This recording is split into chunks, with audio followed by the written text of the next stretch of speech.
Dear students, देखिए अब इस क्वेश्चन में अभी तक अपन ने क्या किया था, टिल 11 क्वेश्चन तक अपन ने एंगल ऑफ एलिवेशंस देखा था। अब यहाँ पे क्या है, एंगल ऑफ डिप्रेशन भी दिया गया। एंगल ऑफ एलिवेशन मतलब क्या होता है, नीचे से ऊपर की तरफ देखना, और डिप्रेशन में क्या होता है, ऊपर से नीचे की तरफ देखना। ठीक है, तो सबसे पहले अपन इस क्वेश्चन में क्या करते हैं, डायग्राम ड्रॉ करते हैं।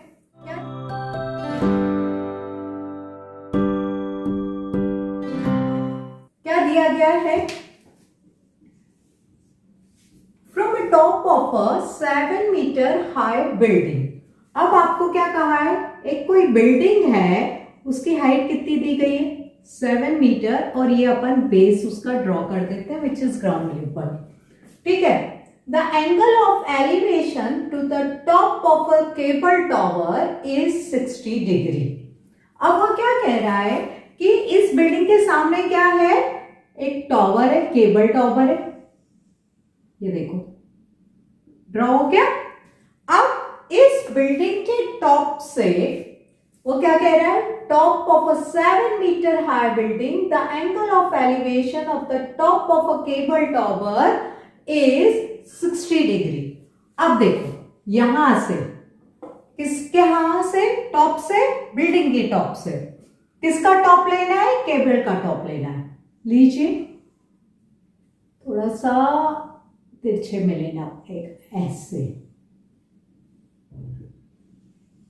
ठीक है, तो वो कितना एंगल बना रहा है, ये 60 डिग्री बना रहा है। अब चूंकि ये बेस है तो ये वाली भी लाइन क्या होगी, पैरेलल होगी, तो अपन इसको ऐसे ड्रॉ कर दिया, और ये एंगल ऑफ एलिवेशन कितना ड्रॉ कर दिया आपने, 60 डिग्री कर दिया।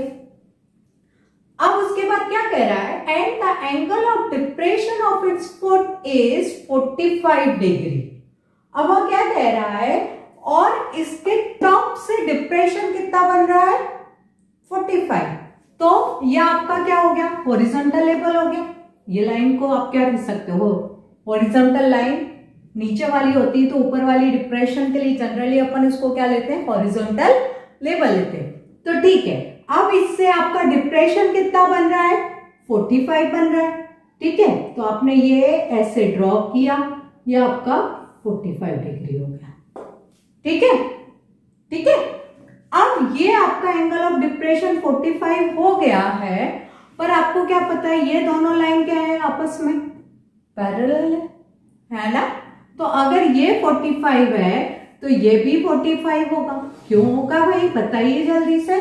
क्योंकि आपको पता है alternate interior angles are equal. अगर ये 45 है, लाइन्स आर पैरेलल है, तो ये एंगल भी क्या होगा, 45 ही होगा। ठीक है, तो चलिए अब अपन इसको नंबरिंग करते हैं, D और E। तो फाइंड क्या करना है, determine the height of the tower. आपको क्या पता करनी है, इसकी हाइट पता करनी है। ठीक है, जिसको हमने किससे लिख दिया, H से लिख दिया। चलिए सबसे पहले अपन लिख देते हैं, क्या दिया गया है, ए बी क्या है आपका, A B is the building, उसकी हाइट कितनी दी गई है, 7 मीटर। ठीक है, अब ए बी 7 मीटर है, और ये जो लाइन है, देखिए दोनों 90 बना रही है ना, स्ट्रेट होती है ना। तो अगर ये लाइन इस लाइन के पैरेलल है, ध्यान से सुनिए, ये लाइन इस लाइन के पैरेलल है, तो ये 7 मीटर है, तो ये वाला डिस्टेंस भी कितना होगा, 7 मीटर होगा। होगा कि नहीं होगा, तो हम क्या कह देंगे कि CD is equal to AB is equal to 7 metre.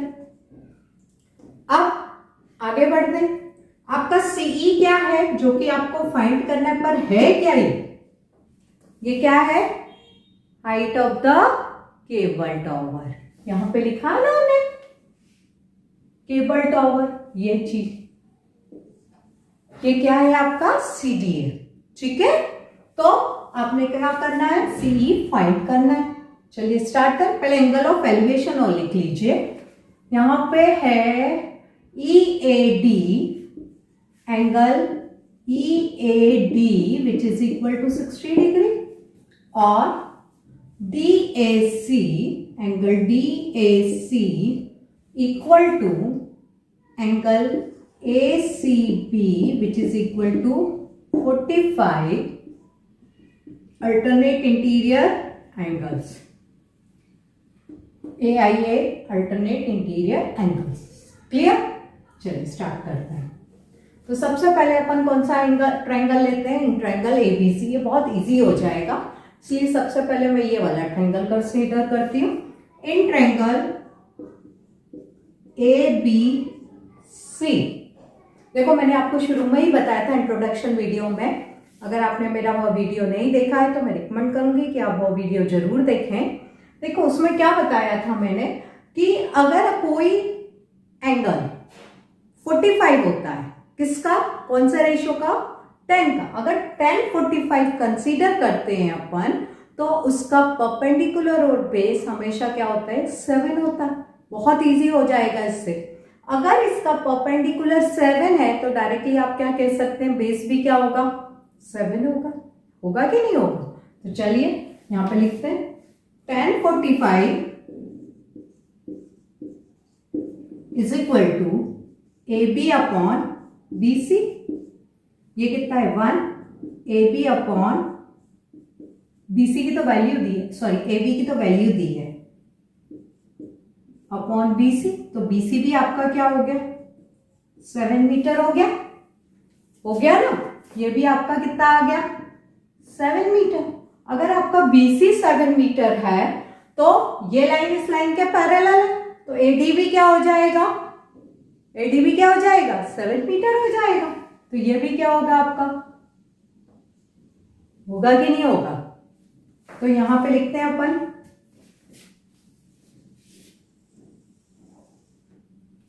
BC 7 metre आ गया।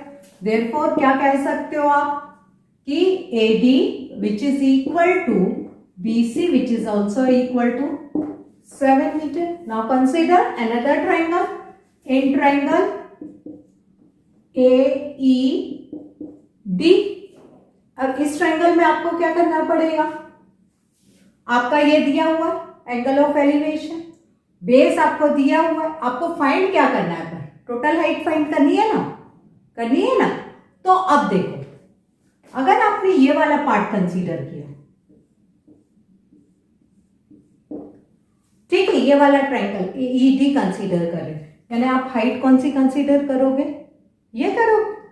अगर टोटल हाइट आपकी EC अगर H है, ये 7 है, तो ED क्या होगा? बताओ बताओ। उसमें से माइनस कर देंगे अपन, है कि नहीं? तो चलिए पहले लिख लेते हैं ये पार्ट इतना सा। यहां पे छोटा सा मैं आपको लिख के बता देती हूं। अगर आपका total EC is equal to ED plus DC, ठीक है, ये इतना सा पॉइंट यहां पे लिख रही हूं, ठीक है।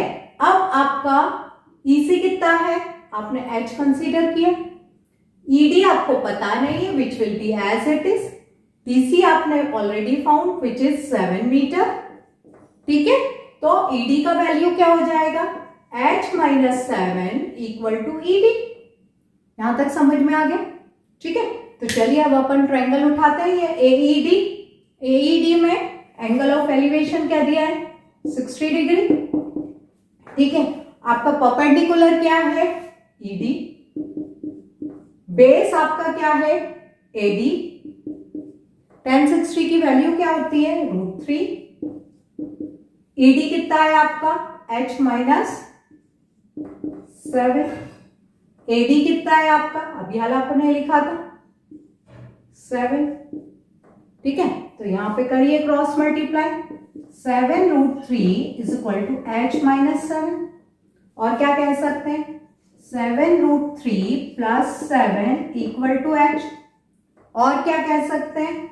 7 कॉमन निकाला, √3 plus 1 which is equal to H, और क्या कह सकते हो? जैसा कि मैंने आपको प्रीवियस क्वेश्चन में बताया था कि √3 की वैल्यू आप रट लो, ठीक है, क्योंकि कई बार यूज होती है ये वैल्यू, और नहीं तो डायरेक्ट ये भी लिख सकते हो। चलिए रखें तो 7 1.732 रिप्लेस √3 को किया अपन ने +1 which is equal to h, तो ये क्या हो गया 7 into 1 + 1 2.732 equal to h, multiply कर दो 7 2 सा 14 1 7 3 सा 21 22 7 7 सा 49 50 51 कैरी 7 2 सा 14 14 + 5 19 3 डेसिमल के 3 डिजिट के बाद डेसिमल, तो आपकी हाइट ऑफ द टॉवर क्या आ गया, ये आ गया। ठीक है, तो आप क्या लिखोगे 19.124 meter is the height of the tower.